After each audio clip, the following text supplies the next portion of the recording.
আমি মুশফিকুর রহিম। আমার কাছে মনে হয় যে একটা সমুদ্রের একটা ফোঁটা, পানির ফোঁটা। তো আমি মনে হয় যে আমার নামটা it's a different part.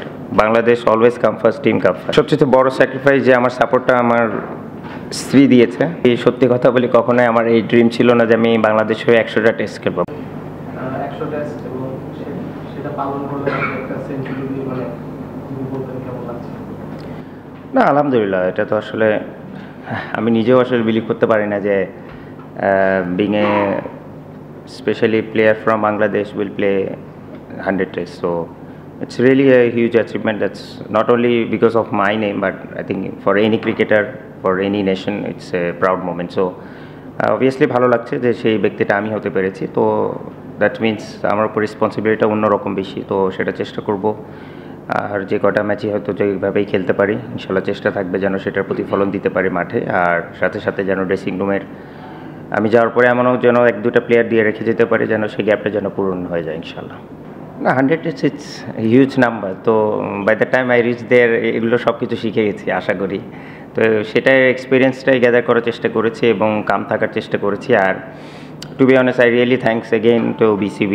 What they planned that morning, it really feels great, and I really feel honored on that yesterday especially. So আমি মনে করি যে অ্যাটলিস্ট, যেটা আমি আবারও বলি যে শুধু আমি না, আমি মনে করি এই যে রিকগনিশনগুলো যদি থাকে, আমার মনে হয় যে কোনো ক্রিকেটার বলেন বা যে কোনো ইন্ডিভিজুয়ালের জন্য বলে, তার জন্য বড় একটা ইন্সপিরেশন থাকবে।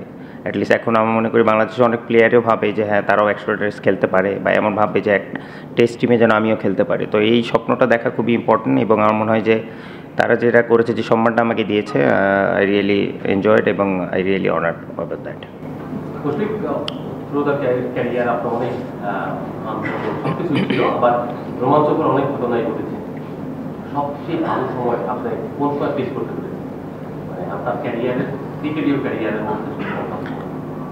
শুধু টেস্টে না, না অল ওভার যদি বলেন, আমি মনে করি যে ডেফিনেটলি আপনি যখন একটা যে কোনো ফরম্যাট শুরু করবেন বা ইয়াং হিসেবে শুরু করবে, আপনি সবসময় যে প্রথম থেকে ভালো খেলতে থাকবেন, it's not like that. But the way I improve each and every day, and the way I improve each and every year, that's the আমি বলবো যে highlight in my career. So still I am trying to learn, because last 20 years I haven't batted for a whole day, and 99 I never not out. So that's one of my new experience, so which is I really enjoyed, to be honest. এবং আমি মনে করি যে এই still cricket এমন একটা খেলা যে আপনি 20 বছর পরও অ্যাটলিস্ট বুঝতে পারতেছেন যে এখানে আরও কত কিছু জায়গা আছে যেখানে আপনি অনেক কিছু নতুন নতুন এক্সপিরিয়েন্স করেন। তো which is I really enjoyed last night as well. So এই জিনিসটা আমার কাছে মনে হয় যে আমার দিক থেকে যদি বলেন যে আমার ক্যারিয়ারের প্রতিদিনটা আমি চেষ্টা করি যে কীভাবে ইমপ্রুভ করা যায়, এবং এটাই আমার ক্যারিয়ারের সবচেয়ে বড় হাইলাইট পয়েন্ট। আমি এক্সপেকটেশন যদি বলেন, আসলে প্রত্যেকটা ম্যাচে আমার চেষ্টা থাকে যে আমি যেন আমার বেস্ট এফোর্টটা দিতে পারি, এবং টিমের উইনিং কজের জন্য আমার কন্ট্রিবিউশনটা যেন যত বেশি করতে পারি। আর গতকালকে ম্যাচের শুরুতে আমি একটা কথা বলেছিলাম হার্ডলে, যে 100 ম্যাচ হোক আর আমার বা যে কোনো মাইলস্টোন হোক, it's always team come first. এবং আমি এটাই বলেছি যে বাংলাদেশের জন্য আমি মুশফিকুর রহিম। আমার কাছে মনে হয় যে একটা সমুদ্রের একটা ফোঁটা, পানির ফোঁটা। তো আমি মনে হয় যে আমার নামটা ইটস এ ডিফারেন্ট পার্ট।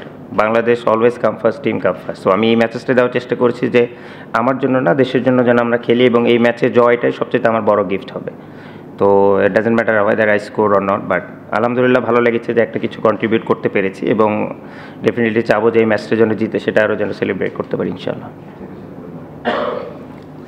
আমার মনে হয় সবচেয়ে বড় স্যাক্রিফাইস যে আমার সাপোর্টটা আমার স্ত্রী দিয়েছে, my wife, to be honest. কারণ আপনারাও জানেন যে হয়তোবা দেখে যে আমি হয়তোবা একটু অন্যদের তুলনায় বেশি প্র্যাকটিস করি, বাট এটা পসিবল কখনোই হতো না যদি আমার ঘরে এরকম একটা এনভায়রনমেন্ট না থাকতো। এবং আপনারা কজন জানে না, আমরা জয়েন্ট ফ্যামিলি থেকে বিলং করি। তো দেখা যায় যে আমার ওয়াইফের ওপর যে এক্সপেকটেশনটা আছে, এবং সবাইকে ওইভাবে ম্যানেজ করা, কিছু হলেই ওকে ফোন দিয়ে এটা প্রবলেম বা এটা, বা আমার যত টাকা ইমার্জেন্সি আমার দিক থেকে না আসা পর্যন্ত ও যদি সব কিছু করতে পারে, সেগুলো ম্যানেজ করা, তো ইটস এ হিউজ থিং। তো এটা আমি বলবো যে আমার এটা অনেক বড় স্যাক্রিফাইস। হ্যাঁ, যদিও ওই সময়গুলো হয়তো বা আমি আর ফিরে পাবো না, কারণ আমার 2টা বাচ্চা আছে সেই সময়গুলো।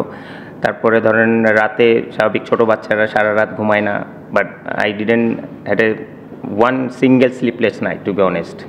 কারণ সেই ম্যাক্সিমাম সময় না, পুরোটা সময় সেই রাত জেগে বাচ্চাদেরকে মানুষ করেছে, এবং আমাকে ওই টেনশন থেকে মুক্ত করার চেষ্টা করেছে। So which is I am really for ever তার কাছে গ্রেটফুল। হয়তো বা কখনো এরকম করে তার সামনেও বলা হয় না, তো এটারও একটা কমপ্লেন আছে। বাট টু বি অনেস্ট, সে দেখতে বলবো I was really lucky on that part, কারণ এটা একটা হিউজ পার্ট। যদিও অলমোস্ট আমার 11 বছরের মতো হয়েছে সংসার লাইফ, বাট আমি মনে করি যে আমার ক্রিকেটের ইম্প্যাক্ট যদি আপনারা 2014 পর থেকে দেখেন, it's a huge part in my life. So on that regards I really thanks her.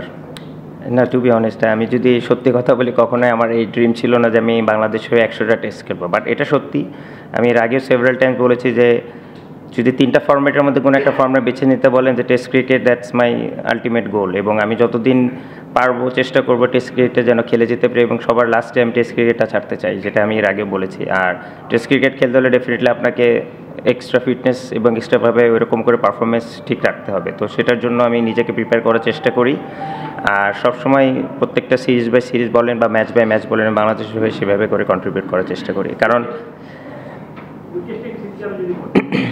না, স্মৃতিচারণ বলতে দেখেন, আমি আসলে ওই টেস্ট নিজেও জানতাম না যে আমি ওই টেস্ট খেলবো, টু বি অনেস্ট ফ্র্যাঙ্ক। কারণ আমি যখন আন্ডার-19 থেকে আমাকে ইংল্যান্ডে পাঠানো, আমি তখন আন্ডার-19 অস্ট্রেলিয়ায় ছিলাম।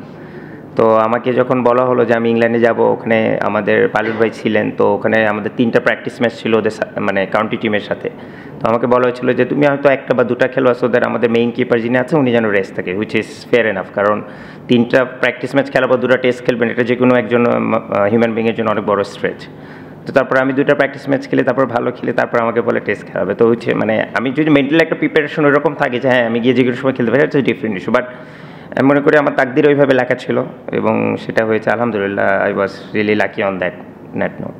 বাংলাদেশের হয়তো ভাই পরের টেস্ট খেলায় টাফেস্ট মোমেন্ট, এটা হচ্ছে সবচেয়ে বড় রিয়েলিটি। আর বিং এ ব্যাটসম্যান, যেখানে আমার আর কোনো সাইড নাই, তো এটা সবচেয়ে toughest moment. Every innings is so vital, এবং every innings is so special. আর সুইট মোমেন্ট যদি বলেন, ডেফিনেটলি আমি মনে করি যে ইনিংসে আমি ফার্স্ট ডাবল সেঞ্চুরি করেছি, যেটা আমি বললাম যে আলটিমেট গোল হচ্ছে বাংলাদেশ ক্রিকেটটাকে কীভাবে উপরে নিয়ে যাওয়া যায়। তো আপনি যতক্ষণ পর্যন্ত একটা জিনিস আপনার চোখের সামনে অ্যাচিভ না করবে যে কেউ, আসলে তখন পুরো গ্রুপে ওই বিলিফটা থাকে না। তো এখন যেহেতু ওই 200 করার পর থেকে অ্যাটলিস্ট অন্যরাও বিলিভ করা শুরু করেছে যে হ্যাঁ we can make some big runs.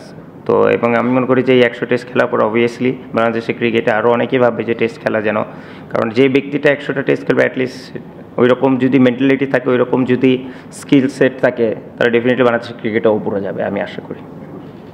আরো কত দূর যাওয়ার টার্গেট আপনার ভিতরে আছে, আর কতটা?